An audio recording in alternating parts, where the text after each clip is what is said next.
Hey y'all, welcome to my channel. My name is Joy Elizabeth and I come on here and I share with you my embroidery journey. And part of my journey is creating this embroidery studio out of a 12 by 32 shed that I have recently purchased. So you can follow along with my journey and go back and watch some of the other videos of purchasing, having the shed brought in and dropped, and the different things that we did with electrical and drywall and all of that in my journey up until this point. But today I'm here to say I finally have all of the paint finished and we are ready for flooring. We're ready to install the ceiling fan that we purchased for this shed, and then it'll be trim and then I can finally move in. I'm so excited. It's finally starting to feel real. Like this actually feels like a space. Like I walk in here, it doesn't look like a shed anymore. It looks like a real building, like a real room. So I'm really excited. It's super echoey right now because there's no furniture in here. There's no finishings in here, but hopefully it won't be this echoey later on when I have it finished. But I wanted to jump on here really quick and update you on where we're at right now. I feel like I haven't done a lot since my last video, but we did finish mudding all of the drywall and sanding and painting, so you know that takes time. And then I'll pop in a couple videos of this here, but like we messed with the paint sprayer that we have, and we've used the paint sprayer in the past. We've sprayed a tin roof with it, we've sprayed a barn with it, but for whatever reason we could not get this thing to work to spray correctly for doing the shed. So after probably like 2 weeks of trying, I'm like, we could have had this thing painted twice already. So we ditched the idea of having up spraying it and then just rolled on. Because like the whole idea of using the sprayer was going to be faster and better coverage. Well, it was not faster because it didn't work and it took forever. So, you know, that's life. Sometimes things don't work out the way that you're planning on. But anyways, so a lot of studios that you see, a lot of sewing studios and embroidery studios that you see, you're going to see like very whitewashed. Well, I want this to be a creative space. Like I want this to be a space that like I'm comfortable coming in and I'm excited to come into. So I definitely wanted color. And I had thought about doing like a really light color on the walls and doing black cabinets to kind of bring that dimension and that pop in.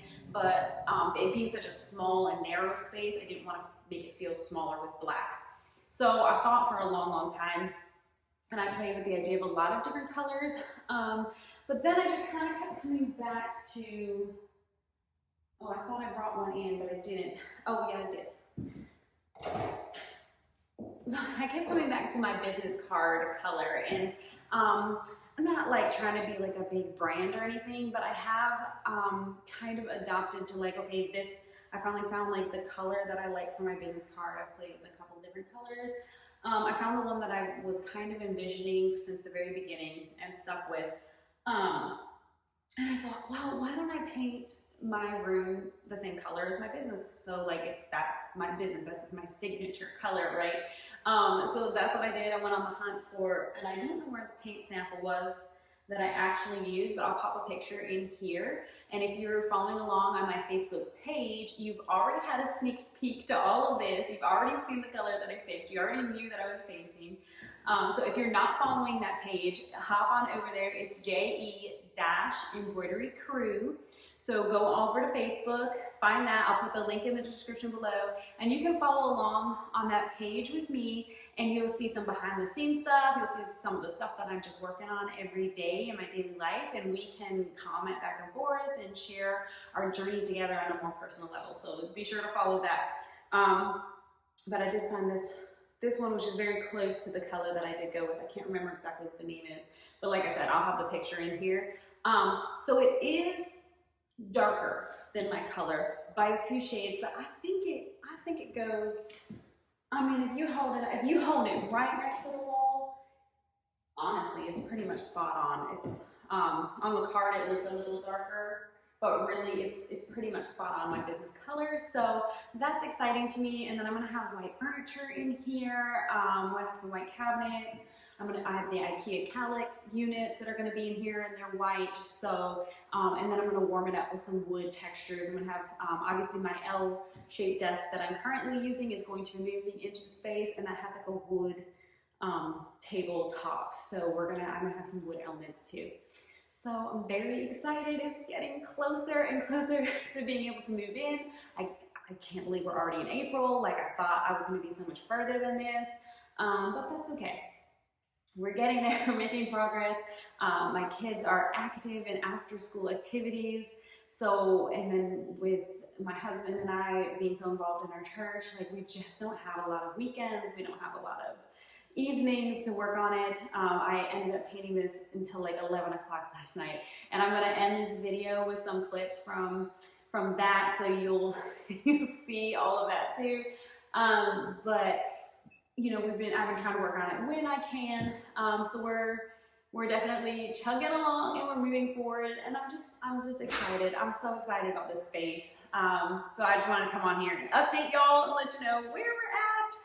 So that's where we're at. I've been using, because you know, I ain't gonna use nothing too extremely expensive, but I went to Lowe's and I've been using the Vaslar, I don't know if that's how you pronounce it, Ultra Interior Paint and Primer, and it was like the cheapest one on their little table of examples. This was the cheapest one, but then my husband and I went back to the actual shelving, and he's like, there was a cheaper one out there, but I had already painted. It took 3 full cans, and then like I poured out one pan of this just to finish. I was kind of mad. I was like, I can't believe I couldn't finish. Like, I tried so hard to finish with those 3 cans, but it doesn't matter. It's not like I can return it anyways, so I'm like, whatever. So I have almost a full can here of paint that I don't know what I'm gonna do with, but anyway, but I had already done the first layer of paint. It took 2 full cans to do this whole side and the dog hotel.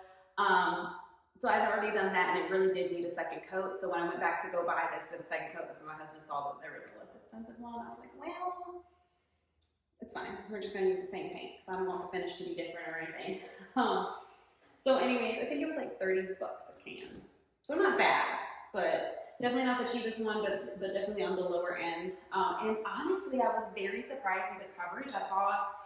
I thought it did really well, and actually I almost thought while it was still wet that I wasn't going to need a second coat. I'm like, oh, this is covering great. And then when it dried, I realized, oh no, I do need a second. I need a second coat. But only 2 coats. So we've got the bare drywall, primed it once, and then 2 coats of paint, and it looks fabulous. So not too bad. And then I primed once on the ceiling, and I think I only did 1 coat of paint, of ceiling paint on the ceiling after the primer, because it's white. So if some of that ceiling paint didn't cover the primer, it's white. So I think it's fine. No one's gonna be looking that close. I really do think it's fine though. Like, to me, it doesn't look like it needed a second coat of paint at all. So that's where we're at. I'm trying to think if there's anything else that I need to update you on with the progress. So I don't think so. So we're looking for some rolled vinyl, and then I'm not really sure exactly what trim we're gonna go with. Obviously, you can see around the edges of the ceiling and the wall, I did not mud those, which honestly, it would have been so much work to tape and mud them. But now in hindsight, I'm like, oh, if I had taped and mud those, like, that would be, all I would need was window and floor trim and door trim. But now I have to do the ceiling trim too, which is, it's fine. It's just more trim. So anyway, so we're gonna trim the baseboards, windows, doors. So we're getting there. So I'm gonna let you kind of see my behind the scenes, my process, my little, I guess, video diary, if you will, of finishing out the shed. So that's it. This is where we're at. I'm pretty excited though.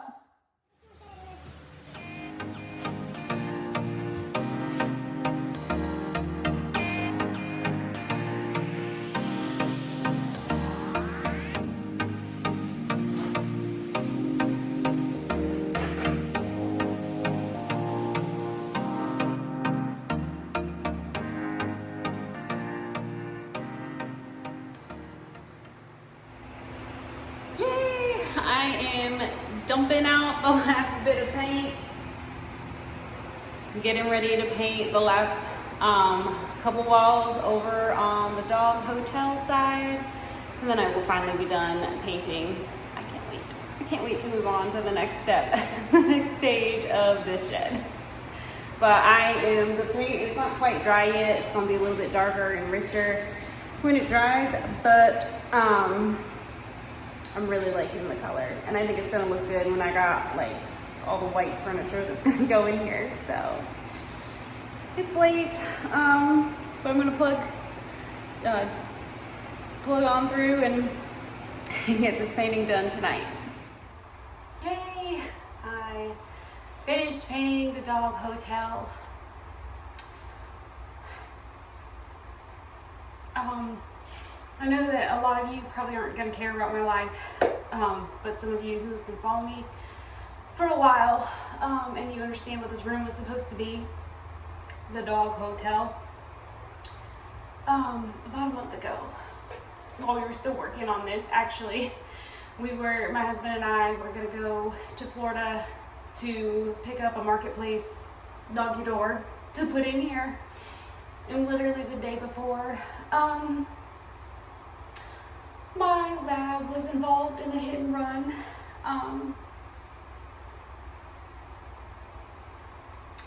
We had one down. So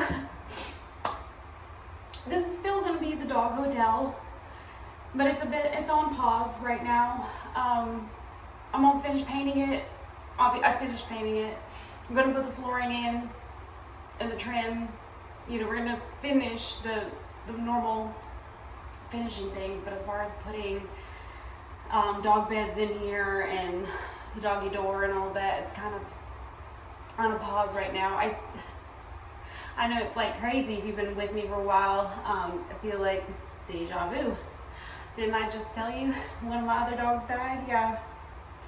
And we've lost 2 dogs in 6 months. One to old age and a heart condition, and the other one just completely unexpectedly. So that was a little harder, especially on my kids, because with my older dog, we had a lot of time to say goodbye, a lot of time to prepare. We had a whole year of blessing with her where we just got to get to do things with her. But with Cooper, it was just a normal day. Just let him out. It was a normal day. And we just didn't expect to have to say goodbye that day. So pray for us. We're most days are better now, but we're grieving, and my children are grieving, and they're missing their dog. He was their buddy, and so now I've got just my Chihuahua left, and she's my sweetheart, but she's mine. And you know, if you know Chihuahuas, she's not too keen on playing with the kids. She doesn't want to be picked up by the kids. She doesn't want to go training. My kids were always training the dog, and she don't want to do that. She just wants to be left alone. So the kids are taking it really hard, so keep them in your prayers. We are animal loving family, so they're part of the family, so it's been hard. So I've known for about a month that I was gonna have to update y'all on this, and I kind of just didn't want to, because we're still grieving and we're still in it. But anyways, I'm officially done with all the painting, so I'm excited about that. Next, we are on the hunt for some flooring. There's some rolled vinyl that I know that I've seen at Lowe's that I'm probably gonna get. I was hoping to get it this week and get it in, but I just don't. At this point, you know, everything I'm hoping is gonna happen sooner than it does. I can't believe we're already in April and I'm this far. I mean, we've done a lot, but I thought I was gonna be moving in already. But we're getting so close. So flooring, trim, and then furniture. We can start moving stuff in. So I'm excited about that. I said I was going to use most of my existing furniture, but actually I got a couple IKEA Kallax units that I'm going to make my my work desk out of, and then I've got a file cabinet that has like a hutch on it. I'm using my printing station, and I'm thinking if it fits, maybe shipping supplies. I don't do a lot of shipping, but I do some, so you know, you have to have some of that stuff on hand. So those are 2 new items that are coming in, and then I still have my eye on a couple cabinets that I want to get to. So we'll see. I guess I am getting more new furniture than I was expecting, but I'm super excited to update y'all on that and start moving the furniture in. But before we get there, we have to at least get the flooring done. I mean, we can kind of probably do some trim around some furniture, but we've got to get the flooring in. So that is next, and I just love that you guys have been a part of this journey with me. And I can't wait to update you, because it's on the next part, because we are just getting closer and closer to being done. So pardon the sweaty mess that I am right now. It's a late one. It's 11 o'clock. I'm ready for bed, but the walls are officially done being painted. Thank you, Lord. So yeah. So I can't wait to start on the next thing, and I will keep y'all posted. I'll see you in the next video.